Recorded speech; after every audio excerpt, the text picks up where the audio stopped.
A guy like him, he's a promoter slash matchmaker's dream because he's going to say yes to anybody. I understand that mindset. I love that kind of mindset. I feel like Tim Tszyu's like that as well. They want to fight the biggest fights available, the toughest fights available, in or around their weight class. So I'm looking forward to what Virgil can do at 154. Obviously, he was an absolute machine at 147. It is time for Boxing Scene's top stories, only on ProBox TV, your boxing channel. I am George DeMatteis, and I'd like to remind you the long-form content still available on YouTube and on the ProBox TV app, and you can listen to top stories audio form where podcasts are available. Well, the new WBC interim super welterweight champion Vergil Ortiz Jr. has broken his silence days after his controversial majority decision victory over Sergey Bohachuk, and he spoke to BoxingScene.com about his future. You know, we just moved up from 147 a little while ago, 3 fights ago. You know, people had a lot of doubts if I could make 154 or not. You know, we made it pretty comfortably. I didn't have to work out that morning or the day before. You know, that's always a good thing. You know, my body was well rested, and we did a good job with the weight cut. And you know, I see a good future for me in 154.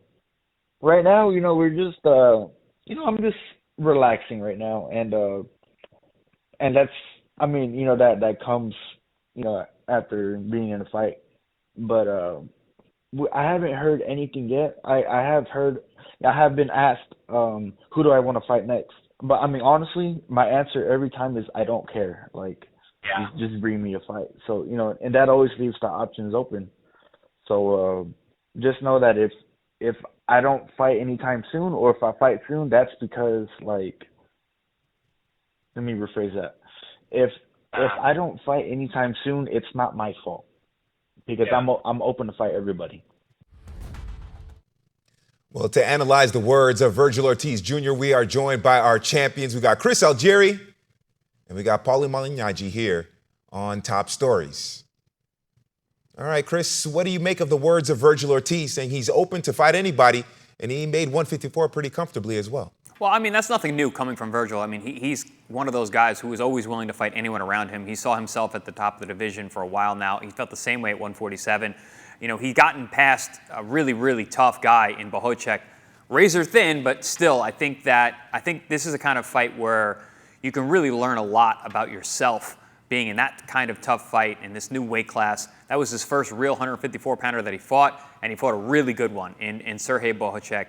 So, you know, his last 2 fights, they were in and around 154, but they were blown up welterweights. You know, this was an actual 154-pounder and a world-class guy, and I would argue with anyone who didn't have Bohachuk in the top 5 of that division, and it's a very deep division.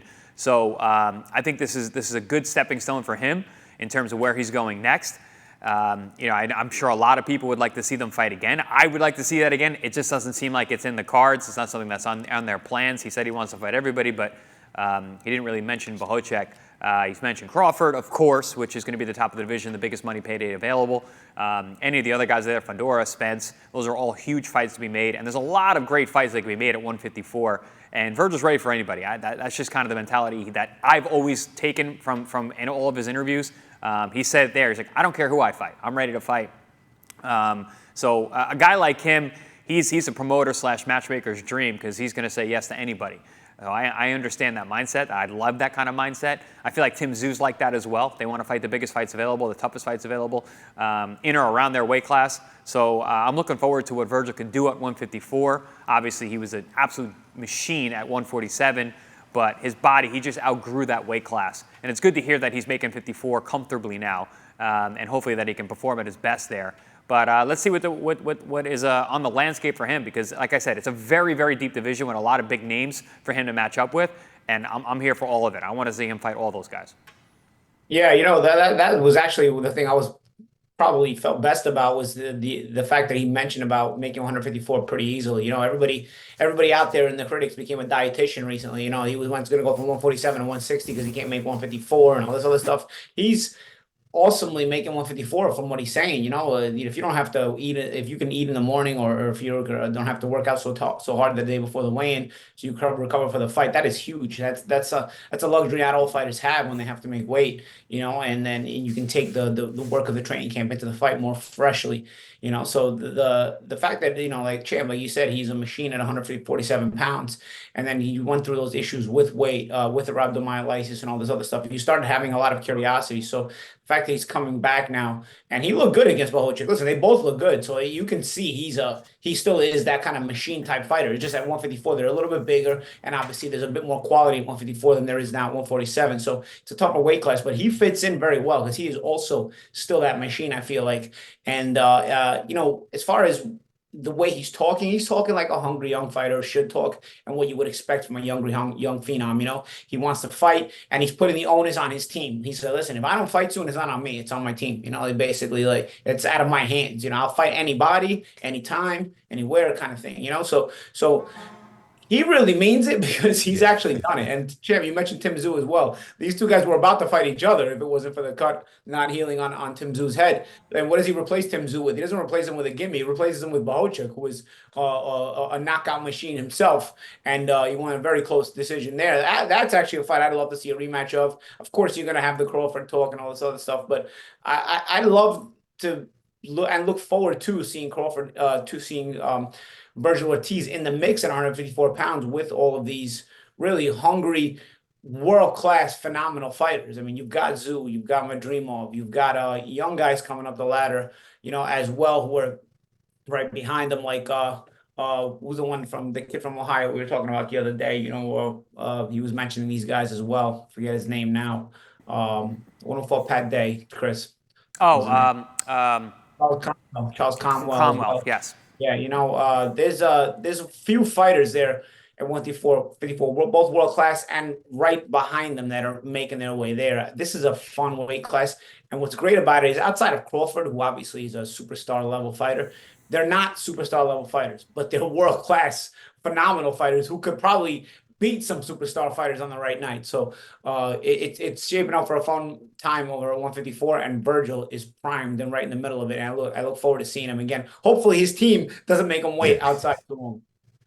Yeah, by the way, Tim Tszyu fighting Bakram Murtazaliev on October 19th for the IBF belt. So if Tim Tszyu gets past that one, Vergil Ortiz, Tim Tszyu for our IBF belt, that could be a fascinating fight.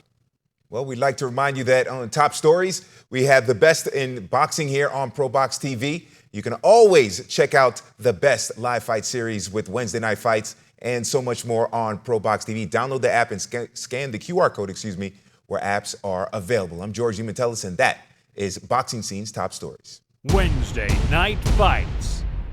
Dynamite action on Wednesday night fights every other Wednesday on your boxing channel. Coming up on your next Wednesday night fights, September 11th, rising Guatemalan star Lester Martinez puts his O on the line against fellow undefeated warrior Joe Showtime James. Live from the ProBox Event Center in Plant City. Get your tickets at proboxtv.com or take your chances at the door. Wednesday night fights. For more ProBox TV, scan the QR code on the screen or go to the App Store and Google Play. ProBox TV, your boxing channel.